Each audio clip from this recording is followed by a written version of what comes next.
Movie की शुरुआत में हम दो शॉपकीपर्स को लड़ते हुए देखते हैं और वहीं पर हम पहली बार देखते हैं हमारे सीरीज का मेन कैरेक्टर मोचियो को, और जिसे इनकरेज कर रही होती है उसकी बचपन की प्यारी दोस्त तमाको, जो कि इस मूवी की मेन फीमेल कैरेक्टर है।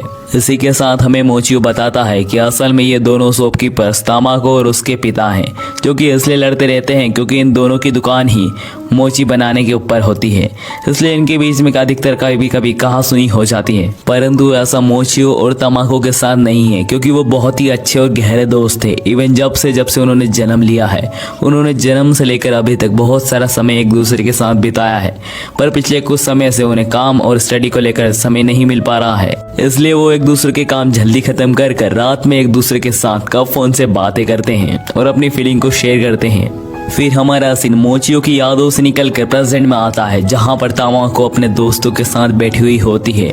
वहीं पर उसकी एक दोस्त आकर उससे कहती है चलो क्यों ना हम सब मिलकर इस फेस्टिवल में हिस्सा लें। पर शुरुआत में तो तमाको की सारी दोस्त इस बात से मना कर रही होती हैं, फिर सब उस दोस्त की बात मान ही लेते हैं और इस फेस्टिवल में हिस्सा लेने के लिए हाँ कर देते हैं। और इन्हीं सारी बातों के बीच में तमाको अपने दोस्तों के पीछे के रसगुल्ले दबा रही होती हैं, और वह ऐसा इसलिए कर रही थी क्योंकि वो अलग अलग शेप के मोचियो बनाना चाहती है। फिर हमारा सीन शिफ्ट होकर मोचियो पर आता है, जहां पर हम देखते हैं कि मोचियो अपनी फिल्म मेकिंग की एडिटिंग कर रहा होता है, क्योंकि उसे फिल्म मेकर बनना है। परंतु मोचियो डिस्ट्रैक्ट हो जाता है। उसके बाद वो अपने ही द्वारा बनाए गए तमाको की चुपके से वीडियो को देखने लगता है, और वहीं हमें पता चलता है कि जो मोचियो है वो तमाको से बहुत प्यार करता है। फिर हमारा सीन शिफ्ट होता है और हम इधर तमाको और तमाको की दोस्तों को देखते हैं, जो कि बातें कर रही होती हैं कि आखिर उन्हें फ्यूचर में क्या क्या करना है, जैसे कि वो किससे मैरिज करना चाहती हैं, आखिर उनका फ्यूचर जॉब क्या है। पर तमाको का ना ही कोई फ्यूचर जॉब होता है और उसका मैरिज के रिगार्डिंग भी कोई ज़्यादा आइडिया नहीं होता है, और उसके बाद वो एक दूसरे को बाय कर चली जाती हैं। और इधर मोचियो भी अपने घर आ चुका है। फिर मोचियो अपने डेट को हाई करता है, पर उसके डेट उसको कोई जवाब नहीं देते। ऐसा लग रहा था कि इन दोनों के बीच में कोई अनबन चल रही है। फिर उसी समय मोचियो की मॉम कहती है कि बेटा तुम्हें तमाको को बता देना चाहिए कि तुम्हारी फीलिंग्स क्या है उसके प्रति, और उसे बता देना चाहिए कि तुम जाने वाले हो। फिर मोचियो अपने कमरे में आकर सो जाता है, और जैसे ही रात होती है मोचियो उठता है और तमाको की खिड़की की तरफ का फोन फेंकता है और कहता है अगर आज तमाको ने इसका फोन को कैच कर लिया तो मैं तमाको को अपने दिल की बात बता दूंगा, पर अगर वो कैच नहीं कर पाई तो मैं उसे नहीं बताऊंगा और बिना बताए टोक्यो चला जाऊंगा। उसके बाद हम देखते हैं कि किसी के हाथों ने उसका फोन को पकड़ लिया है, पर वो हाथ तमाको के नहीं होते हैं, वो तमाको की बहन के होते हैं। उसके बाद तमाको की बहन कहती है मैं तो बस यहाँ पर पेंसिल लेने आई थी, पर इनका फोन को आता हुआ देखकर मैंने उन्हें पकड़ लिया। फिर उसके बाद तमाको की बहन मोचियो को उसका फोन लौटा देती है। फिर मोचियो डिनर के बाद हॉट स्प्रिंग बाथ लेने जा रहा होता है, जहां पर तमाको भी उसे दिख जाती है। उसके बाद वो तमाको को देखकर घबरा जाता है और अपने सारे सामान गिरा देता है। फिर तमाको मोचियो का सामान गिरा हुआ देखकर मोचियो की मदद करती है और सारा सामान उठाकर मोचियो के हाथ में रख देती है। फिर इस इंसिडेंट के बाद वो तीनों हॉट स्प्रिंग के अंदर चले जाते हैं, जहां पर तमाको फिर से अश्लील हरकतें करने लगती है। मतलब वो वहां की खड़ी हुई लड़कियों की आगे के चुंगू मुंगू देखकर कहती है मैं अगली बार इतने बड़े मोचियो बनाऊंगी, और वो कहती है कि इसकी इतने बड़े आगे के चुंगू मुंगू हो कैसे गए। उसके बाद दिन शिफ्ट होता है और हम देखिए मोचियो तमाको को देख रहा है, और ये बात को तमाको की फ्रेंड भी नोटिस कर लेती है, पर वो स्टार्टिंग में इग्नोर करती है। पर ये इंसिडेंट जब दूसरी बार होता है तो मोचियो को रोककर वो कहती है हे तुम्हारी तमाको को लेकर कोई गंदी नजर तो नहीं है ना। ये सारी बातें सुनने के बाद मोचियो कहता है जैसा तुम समझ रही हो वैसा कुछ भी नहीं है।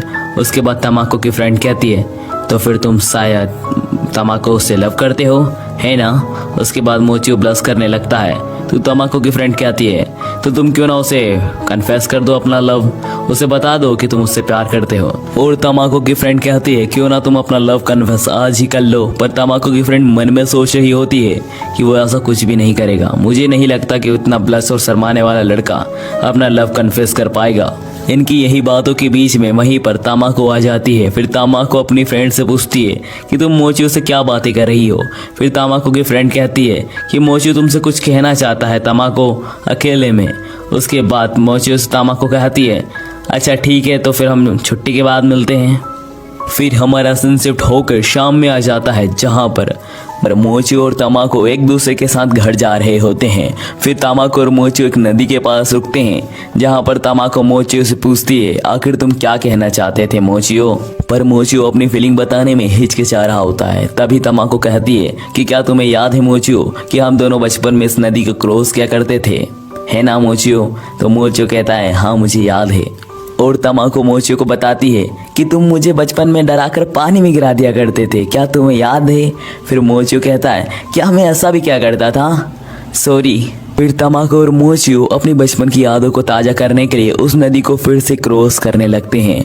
पर तभी तमाको का पैर फिसल जाता है और वो नदी में गिरने ही वाली होती है कि मोचियो उसका हाथ पकड़कर उसे बचा लेता है और उससे कहता है कि तमाको तुम्हें जानना था ना कि मैं तुमसे क्या कहना चाहता हूँ। फिर मोचियो तमाको से कहता है कि वो उससे बहुत ज़्यादा प्यार करता है।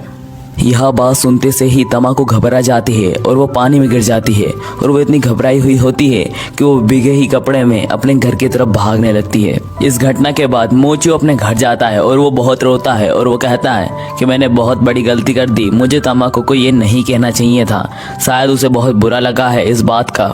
इस घटना के बाद तमाको अपने काम पर फोकस नहीं कर पा रही थी और यही नहीं, वो मोचियो से जितना हो सके दूर रहने की और छुप के रहने की कोशिश करने लगी थी। वो चाहती थी कि वो मोचियो से कभी ना मिले। पर तमाको की ये सारी हरकतें एक दिन तमाको की फ्रेंड मिदोरी नोटिस कर लेती है और वो कहती है, क्या हुआ तमाको, तुम ऐसी हरकतें क्यों कर रही हो। फिर तमाको बताती है मिदोरी को कि सारी बातें क्या क्या हुई हैं, कि कैसे मोचियो ने उसे प्रपोज किया, पर अब उसे पता नहीं है कि उसे मोचियो को क्या रिप्लाई देना है, इसलिए वो उससे छुपते रहती है क्योंकि तमाको और मोचियो बचपन से बहुत अच्छे दोस्त हैं। और साथ ही में तमाको ये भी बताती है कि मोचियो उसका बेस्ट फ्रेंड है। इवन इतना ही नहीं, वो दोनों एक दूसरे के साथ बचपन से रहे हैं, इसलिए उसे समझ नहीं आ रहा है कि उसे इसका जवाब क्या देना चाहिए। फिर मिदोरी कहती है कि ऐसे छुपने से क्या होगा तमाको, तुम्हें कोई ना कोई रिप्लाई तो देना ही होगा मोचियो को। और इसी बात के साथ हमारा सीन शिफ्ट होता है और हम देखते हैं मोचियो को जो कि घर जा रहा होता है क्योंकि शाम हो चुकी है। पर वो जैसे ही घर के पास पहुंचता है वो तमाको को रोता हुआ देखता है। और तमाको इसलिए रो रही थी क्योंकि तमाको के ग्रैंडफादर की कंडीशन काफ़ी ज़्यादा क्रिटिकल हो चुकी थी, इसलिए उन्हें हॉस्पिटल में भी एडमिट करना पड़ा था। पर अच्छी बात यह थी कि तमाको के दादाजी को कुछ हुआ नहीं। और जब मोचियो की फैमिली घर जाने वाली होती है तो मोचियो की मदर मोचियो से कहती है कि बेटा तुम और तमाको यहीं रुको हॉस्पिटल में और दादाजी का ख्याल रखो। फिर मोचियो तमाको के साथ वहीं रुक जाता है। फिर हमारा सीन शिफ्ट होता है और हम देखते हैं कि तमाको मोचियो का शुक्रिया अदा कर रही है कि वो उसकी मदद के लिए यहाँ रुका। फिर मोचियो कहता है, इसमें थैंक यू वाली क्या बात है, मुझे भी तुम्हारे दादाजी की फिक्र है तमाको। यह सुनने के बाद तमाको मन में ही डिसाइड कर लेती है कि वो कल ही मोचियो को उसका रिप्लाई दे देगी। फिर तमाको उसी दिन रात को मोचियो के घर जाकर मोचियो की मोम से वो का फोन ले लेती है और वो कहती है कि मैं इसी का फोन से मोचियो को उसके सवाल का जवाब दूंगी। फिर हम दूसरे दिन का सीन देखते हैं जहां पर तमाको मोचियो का इंतजार करते हुए अकेले क्लासरूम में बैठी हुई होती है और वो कहती है, आज मोचियो कुछ लेट हो गया है। फिर तमाको किसी को क्लासरूम में आते हुए देखती है और वो उसे मोचियो समझ रही होती है, पर वो मोचियो नहीं, असल में वो तमाको की फ्रेंड मिदोरी होती है। और वो तमाको से पूछती है कि क्या तमाको तुम मोचियो का इंतजार कर रही हो। फिर तमाको